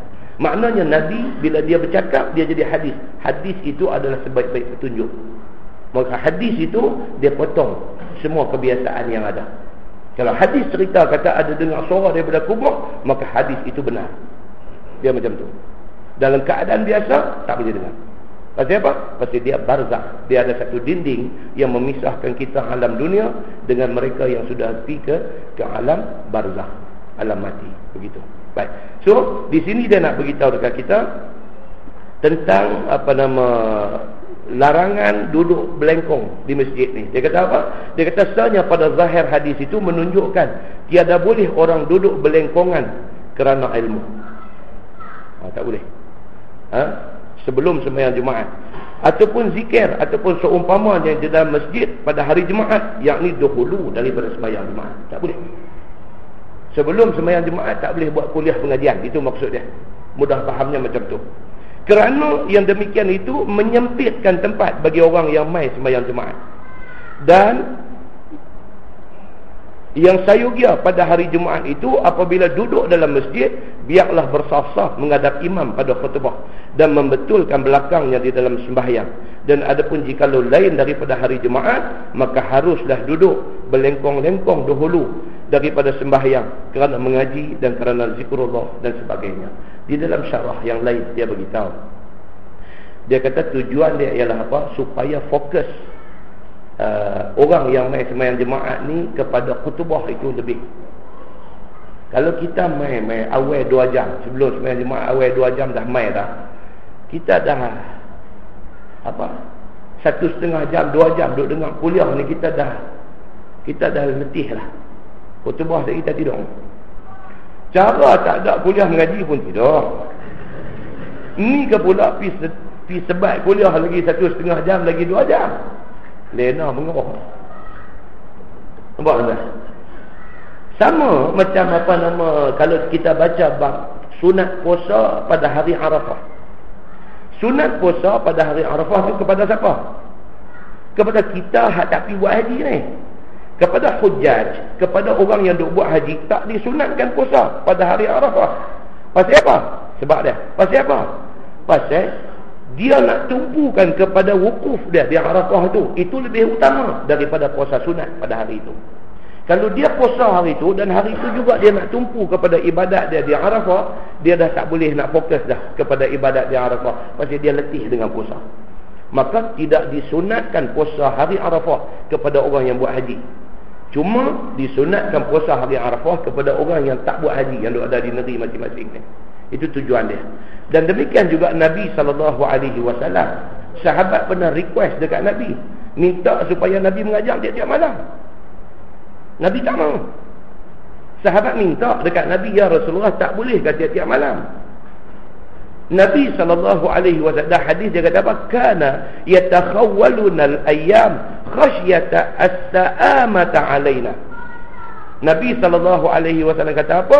Nabi sengaja yatakhawwaluna al-ayyam, sengaja senggang-senggangkan hari mengaji agama ni. Pasal apa? Khasyata as-sa'amata alaina. Nabi bimbang kot kawah dengar ni jadi jemu. Apa tuan? Kalau tiap-tiap malam jemu, tiap-tiap malam jemu, buat sebulan sekali, sebulan 2 kali, dia terhindar daripada jemu. Kalau dah hadis cerita Nabi mengajar orang perempuan saja hari Khamis. Kelas khas untuk orang perempuan Nabi ajar hari Khamis. Hak untuk sahabat-sahabat lain Nabi pilih hari-hari yang tertentu. Yatakhawwaluna. Nabi ambil selang-selang hari, senggang-senggang hari untuk nak mengajar secara khusus ni. Khasyata as-sa'amata alaina. Takut kami ni jadi jemu, sahabat kata. Nabi buat begitu. Kan? Jadi samalah dengan kes tadi ni. Hari Jumaat ni keutamaan dia khutbah. Sebelum khutbah pergi bedai lagi kuliah pun 2 jam, habis flat lah orang. Flat lah. Mai pula khutbah hari tu pula, khatib jemputan pula. Cantik lagi ya. Dia saja heret pergi 45 minit lagi, sejam lagi khutbah dia pula. Sampai tungkat-tungkat tu pusing tu tinggal tak baling ke orang. Kacau lah ni, kawan nak pergi kerja. Kawan tak lagi pukul 2 nak kena masuk balik. Dia tak apalah, dia lepas habis khutbah pecah belah orang jamu makan, dia balik tidur lah. Ni kawan ada dengar khutbah ni. Nak balik tak boleh. Nak balik tak boleh. Pasal apa? Pasal tak sembahyang jemaat lagi. Nampak tuan? Islam ni dia bagi cantik lah. Kita suka duk buat pergi jadi kalang kabut. Maka dia beritahu di sini apa dia? Larangan tadi ni Nabi kata wa ay yatahallaqan nas yaumal jumu'ah qabla salah. Dan Nabi SAW melarang dia adakan halaqah, kuliah-kuliah pengajian sebelum daripada sembahyang Jumaat. Pasal apa? Dia antara sebabnya takut sekali lagi orang dah letih, orang tak boleh nak fokus dah dengar khutbah yang disampaikan. Dan khutbah ni pula dia kena khatib ni mesti kena satu khatib yang macam Nabi. Nabi satu orang yang apabila dia bagi kuliah dia boleh bercakap elok, tapi bila dia naik mimbar dia sudah jadi orang lain. Dalam hadis kalau tuan-tuan baca cerita Nabi berkhutbah, Nabi bila dia duduk atas mimbar berkhutbah, mata dia merah, muka ni merah, ihmarra wajhu Rasulillah sallallahu alaihi wasallam, merah wajah Nabi sallallahu alaihi wasallam. Orang ni cekang, dia kata dalam hadis hadis sahih menceritakan tentang khutbah Nabi dan suara Nabi dilantangkan. Itu khutbah. Maka apa yang Nabi sampaikan dalam masa 20 minit khutbah itu menjadi bahan bercakap seminggu kepada sahabat yang dengar. Betul-betul Nabi bagi itu point. Orang yang dengar khutbah Nabi ni seminggu boleh duk cakap balik apa yang Nabi cakap dalam khutbah. Demikianlah berkesannya khutbah Nabi sallallahu alaihi wasallam. Ini kaitan dengan larangan mengadakan kuliah sebelum daripada sembahyang Jumaat. Kemudian dia kata bab fil masjid allazi ussisa 'ala taqwa. Itu bab yang datang pada menyatakan masjid yang dibangunkan di atas takwa kepada Allah. Yakni di atas takut Allah Subhanahu wa taala dan kerana nak menuntut keredaannya semata-mata. Ketahuilah, adalah masjid yang dibina di atas takwa itu sebagaimana tersebut di dalam hadis Bukhari, ialah Masjid Quba. Itu sebab kalau kita pergi Mekah, kita pergi Madinah, masa ziarah Madinah, Quba ni mesti kena pergi. Kalau satu orang tu dia kata aku dah 5 kali dah main umrah, hari ni apa nak pergi mana? Nak pergi Quba, aku tak pergi dah, aku dah pergi 5 kali dah. Oh, dia silap. Pasal apa? Pasal Nabi SAW sendiri, Nabi duduk di Madinah. Nabi duduk di Madinah every Saturday. Nabi semayang di Quba. Every Saturday. Nabi bagi satu hari khas untuk semayang di Quba. Kalau tidak ada kenderaan, Nabi berjalan kaki. Nabi semayang juga satu hari di Quba. Sayangnya Nabi dengan Masjid Quba ni, pasal apa? Pasal dia adalah masjid ussisa 'ala taqwa. Masjid yang diasaskan pembinaan dia di atas rasa takwa kepada Allah. Satu. Dan yang kedua, dia masjid pertama. Nabi hijrah daripada Mekah ke Madinah, Nabi masuk aja border Madinah, Nabi terus arah supaya buat masjid, dan masjid itu adalah Masjid Quba. The first masjid yang dibina oleh Nabi sallallahu alaihi wasallam, dan Nabi sendiri angkat batu tu, pembinaan Masjid Quba ni. Nabi sendiri angkat batu dia. Nabi sendiri. Sehingga kan dalam hadis cerita sahabat kata dekat Nabi, sahabat kata, "Ya Rasulullah, biar kami yang bawa batu ni." Suruh Nabi relax. Nabi tunjuk batu lain dekat sahabat. Nabi kata ada banyak lagi batu kamu boleh angkat. Nabi angkat juga batu tu. Maka Masjid Quba ni menjadi masjid ussisa 'ala taqwa. Diasaskan pembinaan dia di atas rasa takwa kepada Allah. Sebelah Masjid Quba tu rumah Sayyidina Abu Bakar As-Siddiq. Dia ada satu rumah di sana. Kalau tuan-tuan baca hadis cerita tentang hari wafat Nabi, hari Nabi wafat, berita wafat Nabi ni sampai kepada Sayyidina Abu Bakar. Ketika itu dia duduk di rumah dia yang dekat dengan Masjid Quba ni. Bila sampai aja berita wafat Nabi dekat dia, dia terus tak cakap apa. Dia diam, menangis pun tidak, apa pun tidak. Dia ambil baju pakai, dia pegang kuda seekor, dia terus naik pergi ke rumah Nabi. Masjid Quba, nak pergi Masjid Nabawi bukan jauh mana pun. Dia pergi. Bila dia sampai di sana, dia turun kuda dia, dia masuk, dia nampak jasad Nabi dah dibaringkan di atas satu bangkit. Dia tak bercakap apa. Bila Abu Bakar main ni, semua mata tengok dia. Pasal dia right hand man Nabi. Semua orang tahu Abu Bakar ni, inilah satu-satunya orang yang paling rapat dengan Nabi. Tidak ada orang yang lebih rapat daripada Abu Bakar dengan Nabi sallallahu alaihi wasallam. Banyak hadis cerita tentang benda ni. Sehingga kan Nabi kata apa? Kalau sekiranya Allah izinkan aku ambil kekasih daripada kalangan laki-laki, lattakhaztu Abu Bakrin khalila. Pasti aku ambil Abu Bakar menjadi kekasihanku. Nabi kata. Jadi orang dah tahu dah Abu Bakar ni siapa. Bila dia main, semua mata dia tengok dia. Dia turun kuda, dia berjalan pergi, dia sampai di depan Nabi, dia buka kain yang tutup wajah Nabi, dia peluk baru dia teriak. Dia peluk Nabi tu, dia teriak, terus dia kata apa? Dia kata, aku tebus engkau dengan mak dan bapa aku. Maksudnya apa? Aku sanggup mati mak, aku sanggup mati bapa, aku tak sanggup mati engkau ya Rasulullah. Menangis dia masa tu. Dia cium Nabi, dia tutup balik, dia keluar. Orang di luar ni dah jadi kelang kabut dah.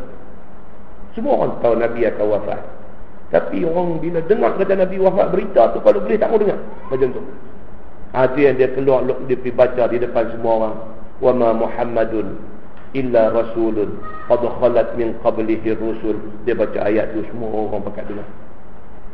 Semua orang pakat dengar, baru semua orang pakat dengar.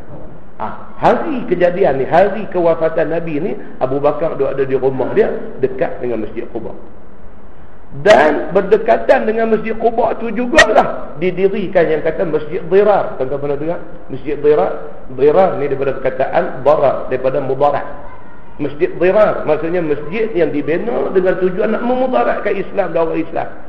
Juga dibina tak jauh daripada Masjid Quba. Yang mereka kemudian yang minta Nabi pergi rasmi masjid tu. Nabi tak tahu. Nabi kata okey. Nabi kata aku nak keluar perang dulu. Aku balik, aku akan pergi.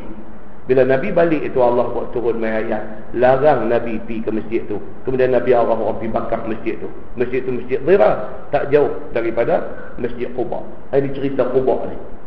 Dia ada banyak hal. Bila kita pergi umrah sampai di sana benda-benda macam ni kan cerita tuan-tuan. Bila cerita ni kita ada di Quba ni bukan setakat kita kata Masjid Quba aja. Kita tahu cerita Masjid Quba ni. Apa istimewa dia? Apa benda yang berlaku di keliling dia? Baru benda tu dia impact ke hati kita kuat sikit. Kita tengok arah ni ada apa, dulu rumah Sayyidina Abu Bakar arah mana, di mana, semua kita tahu. Ini dia nak cerita di sini. Dia kata, dan dengarlah hadis yang dikeluarkan oleh Imam At-Tirmizi. Kata dia an Abi Sa'id Al-Khudri radhiyallahu anhu qala imtara rajulun min bani Khudrah wa rajulun min bani Amr bin Auf fil masjid alladhi ussisa 'ala at-taqwa.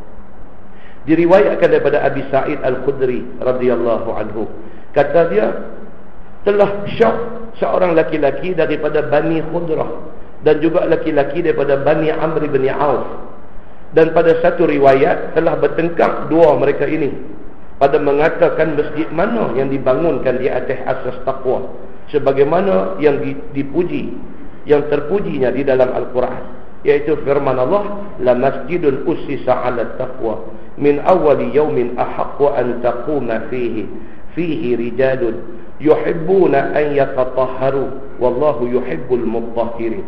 Bermula masjid yang dibangunkan di atas asas taqwa daripada awal hari kamu di Madinah, yakni Masjid Quba, itulah yang lebih mustahak daripadanya bahawa engkau berdiri sembahyang di dalamnya. Itu dia Quran sebut macam tu.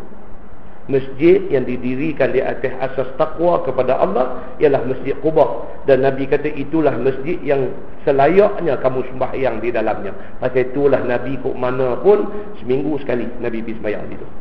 Pasal Allah sebut ini masjid yang kamu sepatutnya sembahyang di dalam dia. Ahaqqu an taquma fihi, yang sepatutnya kamu sembahyang padanya. Nabi dia, Allah kata begitu, dia tak lepas. Seminggu sekali dia pergi.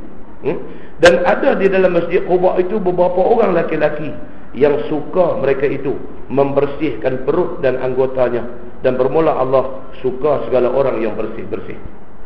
Masalah, masjid siapakah yang dibakar oleh Nabi? Ada cerita ni yang kata Masjid Dirar ni. Masjid siapa yang dibakar oleh Nabi? Kata Ibn al-Arabi dengan ikhtisar. Ikhtisar maksudnya secara ringkas. Adalah satu masjid yang dibakar oleh Nabi ialah masjid yang dibangunkan oleh orang kerana memudaratkan orang Islam. Ini Masjid Dirar, dia kata. Bermula kisahnya, dia kata, adalah beberapa orang membangunkan satu masjid, dan orang-orang itu membangsakan dirinya kepada Bani Auf. Kata Qil, adalah disebabkan mereka itu membangunkan masjid ialah dengan kerana seorang rahib Nasrani namanya Abu Amir. Ada Nasrani juga dalam cerita jahat ni. Ini kata tuan-tuan yang kata musuh ni, dia pada dulu sampai bila-bila dia musuh. Nasrani ni musuh lah. Daripada dulu sampai bila-bila. Dia baik suar tangan kanan pun, tangan kiri belakang ada satu pisau. Kita galik, dia radak dengan pisau tu. Tapi tangan kanan suar nak shake hand dengan kita. Tangan kiri dia simpan nak buat kita. Jadi dia ni satu rahib, satu padri Nasrani, nama dia Abu Amir. Berkata ia kepada Nabi SAW, ya Muhammad, nantilah engkau, tiada aku dapat satu kaum yang memerangi engkau melainkan aku serta memerangi engkau. Dia punya apa, benci dekat Nabi ni sampai dia kata macam tu. Kalau ada satu geng nak perang dengan kau, aku akan ada dalam geng tu. Aku akan pastikan aku perang dengan kau. Dia kata dekat Nabi macam tu. Maka perkataannya itu sentiasalah dilakukannya sehinggalah pada hari perang Hunain. Memang dia buktikan berlaku perang, dia masuk join dalam pihak yang lawan Nabi dan dia lawan dengan Nabi. Maka tak kalah puak Hawazin yang besar itu sentiasalah dilakukan, maka tak kalah puak Hawazin yang besar angkatannya itu memerangi Nabi di padang Hunain itu, maka sudahlah putus harap Abu Amir nak memerangi Nabi lagi. Dalam perang Hunain musuh dia cukup ramai. Abu Amir rahib Nasrani ni join dengan pihak musuh ni, pergi lawan. Dia confident menang pasal ramai. Kalah juga, menang ke Nabi juga. Bila kalah dia dah tak ada confident dah. Dia kata kalau macam ni punya pasukan besar kuat pun kalah, aku tak nampak jalan Muhammad boleh dikalahkan. Okey, apa jadi? Dan pergilah ia lari ke negeri Syam. Mengutus ia kepada segala munafik di negeri Madinah akan bahawa bersedialah mereka itu sekuasa-kuasanya daripada kekuatan dan senjata, dan disuruhnya bangunkan baginya sebuah masjid, dan katanya di dalam pesannya bahawasanya aku sekarang pergi kepada Kaisar, yakni pemerintah Rom, dan aku hendak datang dengan tentera daripada negeri Rom. Di dalam hal yang demikian itu, Nabi pun hendak keluar pergi berperang Tabuk, iaitu negeri sebelah pihak Syam, dengan segala sahabatnya dan tentera Islam.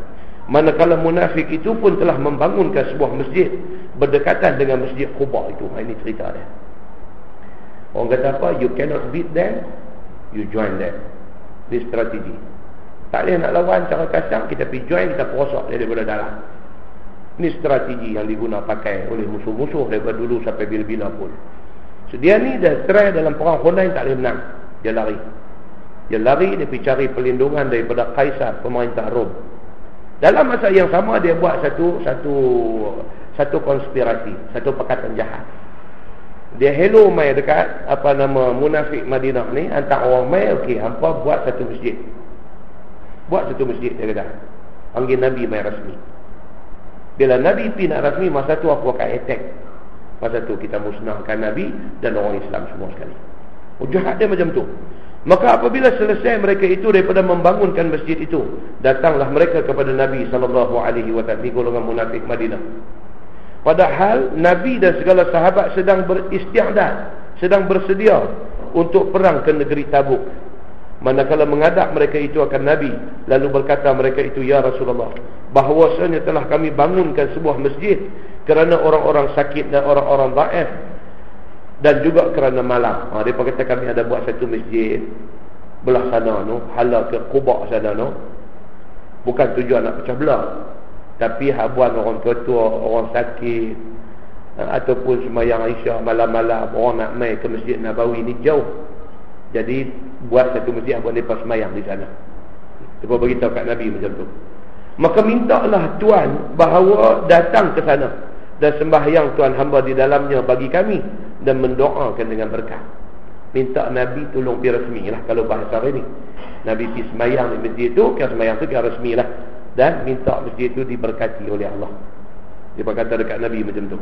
Maka disahut oleh Nabi SAW bahawasanya aku sedang hendak berangkat pergi perang, dan jikalau kembali kami insya-Allah daripada perang ini, datanglah kami sekalian, maka sembahyang kami di dalamnya. Nabi kata okeylah, tapi tak boleh lari sebab Allah nak pergi perang. Balik esok kita tengok macam mana. Kemudian daripada itu berangkatlah Nabi SAW, dan kembali ia daripada perang, lalu singgah dia di tempat yang bernama Zi Awan, dan ialah satu tempat yang hampir dengan Madinah Nabi. Maka apabila didengar oleh segala munafik akan kedatangan Nabi, maka pergilah mereka itu kepadanya dan minta persilakan Nabi datang ke masjid mereka tadi. Maka minta dia akan bajunya supaya dipakainya, dan hendak pergi kepada mereka itu. Nabi pun kira nak pergi dah ambil baju nak pakai dah, nak pergi dah jemputan daripada puak munafik ni, nak resmi masjid Dirar ni. Tiba-tiba turun firman Allah, la taqum fihi abada. Turun satu ayat, janganlah engkau berdiri sembahyang di dalam masjid itu sekali-kali. Tuhan terus beritahu dekat Nabi, no, jangan pergi, kata. Bermula masjid yang dibangunkan di atas takwa daripada awal hari kamu di dalamnya itu, itulah lebih mustahak kamu sembahyang sehingga akhir ayat. Allah kata dekat Nabi, kalau nak pergi sembahyang, pergi di masjid Quba aja. Jangan pergi di masjid yang dipanggil ni. Dan Allah Subhanahu wa taala khabarkan kepada nabinya akan masjid yang dibangunkan oleh munafik itu. Dan diajaknya Nabi sembahyang itu adalah semata-mata mendatangkan mudarat dengan dengki dan sebagainya. Itu dia. Allah beritahu, kata mereka ni niat tak baik. Dan jangan kamu pergi kepadanya. Apabila diketahui Nabi yang demikian, maka menyuruh Nabi kepada beberapa orang pahlawannya yang muda-muda supaya meruntuhkan dan membakar masjid itu. Oh, itu dia. Kata Nabi pun bakar masjid juga. Tapi bakar masjid macam ni. Kan Nabi suruh runtuh dan bakar masjid itu. Maka pergilah mereka menjunjung sabda Nabi SAW, segera dibakar dan diruntuhkannya. Maka disuruh oleh Nabi SAW supaya dijadikan tempat itu tempat buang sampah dan bangkai dan segala yang busuk-busuk. Tapak dia tu selepas diruntuh dan dibakar, tapak dia tu Nabi suruh jadikan tempat numpuk sampah. Itu kedudukan Masjid Dhirar. Baik, masalah dia kata Masjid Madinahkah yang dibangunkan di atas takwa ataupun sebaliknya. Dan bertengkarlah dua orang sahabat tadi, mana satu masjid yang didirikan di atas takwa. Seperti kata At-Tirmizi, faqala Al-Khudri huwa masjid Rasulullah sallallahu alaihi wasallam, wa qala al-akhar huwa masjid Quba. Dua-dua ni bertengkar. Hak seorang kata masjid yang dibina atas asas takwa ialah Masjid Nabawi, Masjid Madinah. Hak seorang lagi dak, dia kata Masjid Quba. Kemudian sambung hadis tu, fa'ataya Rasulullah sallallahu alaihi wasallam fi zalik. Maka datanglah keduanya kepada Nabi sallallahu alaihi wasallam kerana nak mentahqiqkan yang demikian itu, nak cari hak betul yang mana, yakni manakah masjid yang dibangunkan di atas takwa. Apabila didengar oleh Nabi sallallahu alaihi wasallam akan keduanya yang bertengkar itu, maka sabda Nabi, faqala huwa hadha, yakni masjidah. Dan sabda Nabi sallallahu alaihi wasallam, ini yakni masjidnya ini yang didirikan di atas asas takwa. Nabi tunjuk Masjid Nabawi. Nabi itu masjid ni yang bina atas asas takwa. Wa fi dzalika khairun katsir. Dan pada yang demikian itu kebajikan yang banyak. Qala Abu Isa hadza hadis hasan sahih. Dan berkata At-Tirmizi, ini hadis hasan lagi sahih. Dan pasal apa Nabi dikata begitu pula? Terang-terang dalam hadis lain kata Masjid Quba. Tiba-tiba mai dalam hadis ni bila dua orang bergaduh. Seorang kata Masjid Nabawi, seorang kata Masjid Quba. Bila pergi jumpa Nabi, Nabi kata masjid ni dibina di atas asas takwa. Kenapa Nabi jawab macam tu? Dia kata Masjid Quba tidakkah dibangunkan dia di atas takwa? Kerana zahir dalam hadis tadi Nabi mengaku bahawa masjidnya dibangunkan di atas asas takwa. Baik, jawab dia kata apa? Dan berkata ulama, adalah jawab Nabi itu tidaklah menafikan Masjid Quba itu dibangunkan atas takwa, tetapi Masjid Nabi di Madinah itu lebih afdal. Yang kata itu maksud dia. Kalau nak banding Masjid Quba dengan Masjid Nabawi, Masjid Nabawi lah lebih afdal. Tapi dalam bab masjid yang dibina atas asas takwa, Masjid Quba itu dibina atas asas takwa. Itu maksudnya. Bukan Nabi menidakkan Masjid Quba. Itu maksud dia. Dan adalah yang menunjukkan atas ketiadaan menafikan Masjid Quba itu dibangunkan atas asas takwa, kerana dengan sebenarnya mula-mula yang membangunkannya adalah Nabi SAW sendiri. Nabi sendiri yang bina masjid itu, dan dia masjid yang pertama Nabi bina. Maka pastilah itulah masjid yang dibina atas asas takwa. Dan ialah yang mula-mula masjid yang dibangunkan oleh Nabi SAW di dalam dunia ini. Dan pada masa ia berhenti datang, mula-mula berangkat berpindah dari Makkah ke Madinah, iaitu Nabi berhenti di Quba. Di dalam kaum Bani Auf itu, kata setengah ulama 4 hari Nabi duduk di Quba. Dan kata setengah ulama lebih daripada itu. Dan manakala terdiri sahaja masjid itu, sembahyang Jumaat di dalamnya, kemudian berangkatlah dia ke bumi yang jadi tempat ia berkubur sekarang ini. Ada pendapat kata Nabi duduk 14 hari, ada pendapat kata Nabi duduk 19 hari di Quba ni. Sehingga siap pembinaan masjid masa tu bukan macam masjid kita lah ni. Masjid apa? Fahim apa sebelah ni siap dah 3 tahun pun kalau kontraktor tak lari. Kalau lari 13 tahun pun tak siap lagi. Kan? Kalau tak lari mungkin 3 tahun kot baru tak siap. Kan? Masjid zaman Nabi, yang kata masjid zaman Nabi ni macam mana? Lantai pun tak ada mozaik, tak ada terazu, tak ada marble, tak ada granite, tak ada apa. Lantai tanah tu dia. Kalau kita baca hadis Masjid Nabawi yang Nabi bina tu, Bila mai hujan, Nabi sujud, janggut Nabi dekat air sujud. Hadis tu nak cerita kata apa? Masjid Nabi itu berlantaikan tanah. Dia nak abang tu. Berlantaikan tanah. Bertiangkan batang kurma dan berbumbungkan daun kurma, daun tamak. Itu saja Masjid Nabawi yang dibina pada zaman Nabi sallallahu alaihi wasallam. Besar raudhah dia lah. Kemudian Nabi pada tahun 7 Hijrah. Pada tahun 7 Hijrah Nabi pembesar. Zaman Nabi dah pembesar dah. Pembesar daripada raudhah tu pembesar sikit.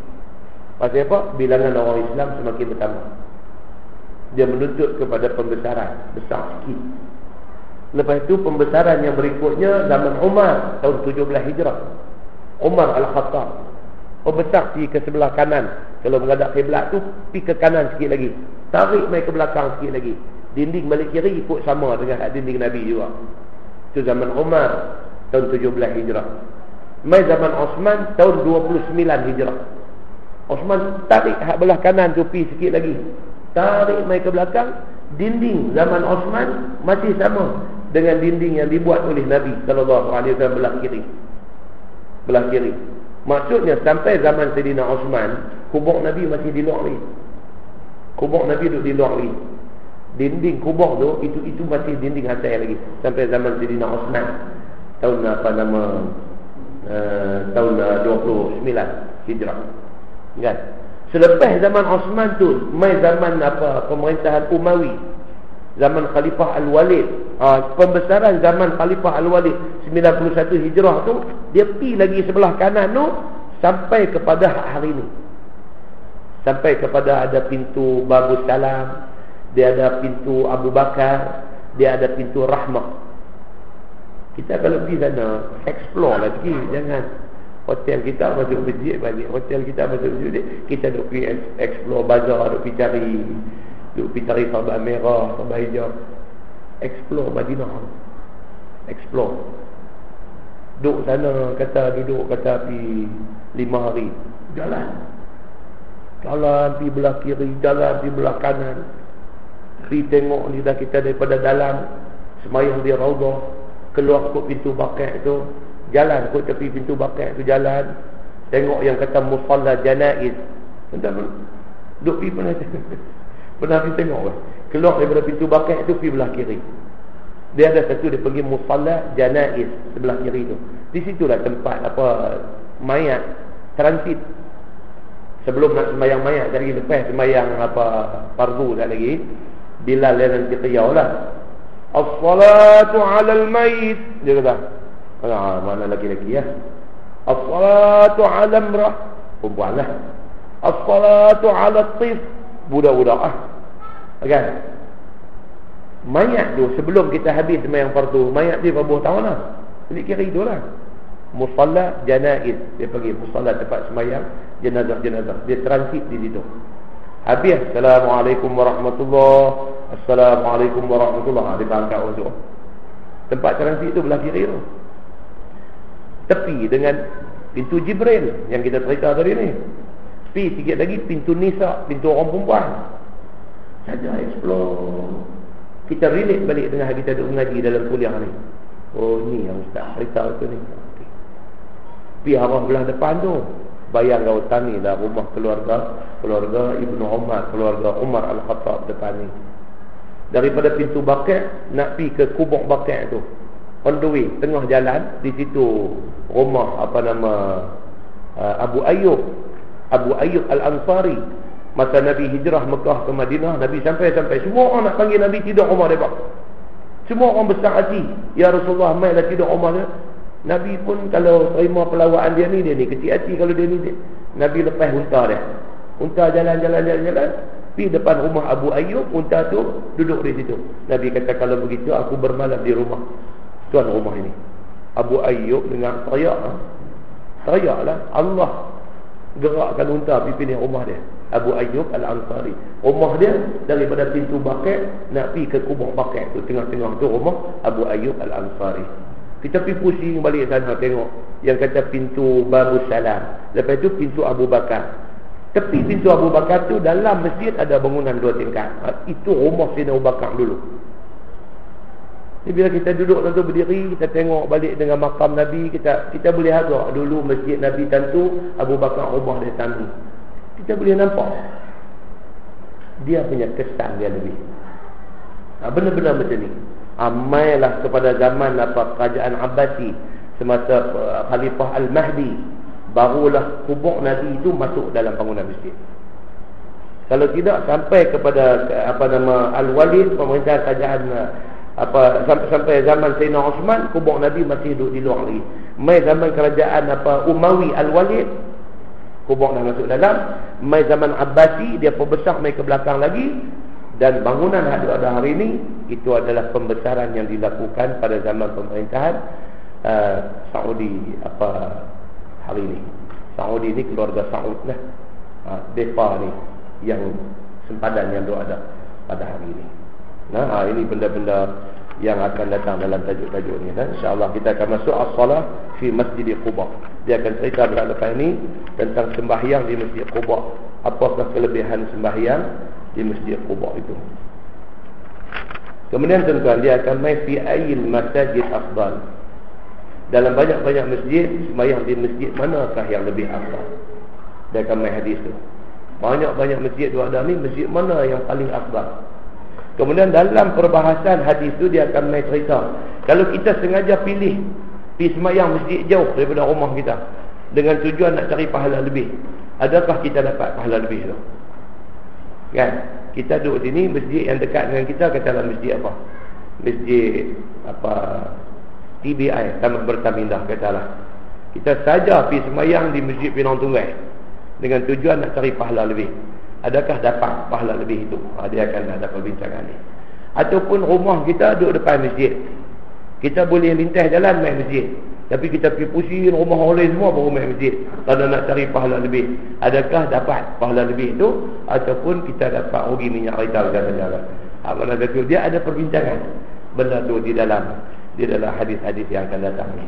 Kemudian dia cerita fil masyi ila masjid, cerita pahala orang yang berjalan kaki mai ke masjid. Wallahu a'lam.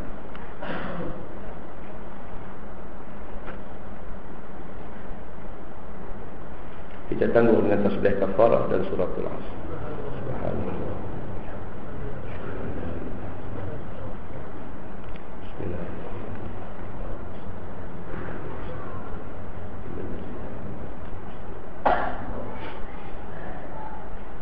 اللهم صل على محمد في الأولين والآخرين وسلم رضي الله تبارك وتعالى عن سادتنا أصحاب سيدنا رسول الله أجمعين.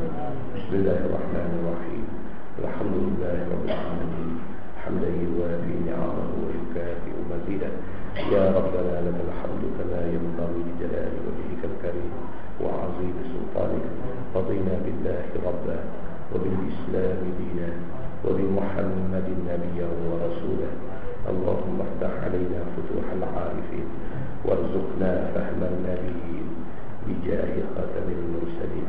اللهم فقهنا في الدين وعلمنا التأويل واهدنا صراطك المستقيم. اللهم أرنا الحق حقا وارزقنا اتباعه وأرنا الباطل باطلا وارزقنا اجتنابه. اللهم اجعل جمعنا جمعا مرحوما وتفرقنا من بعده تفرقا معصوما. وصلى الله على محمد وعلى آله وصحبه وسلم والحمد لله رب العالمين. السلام عليكم.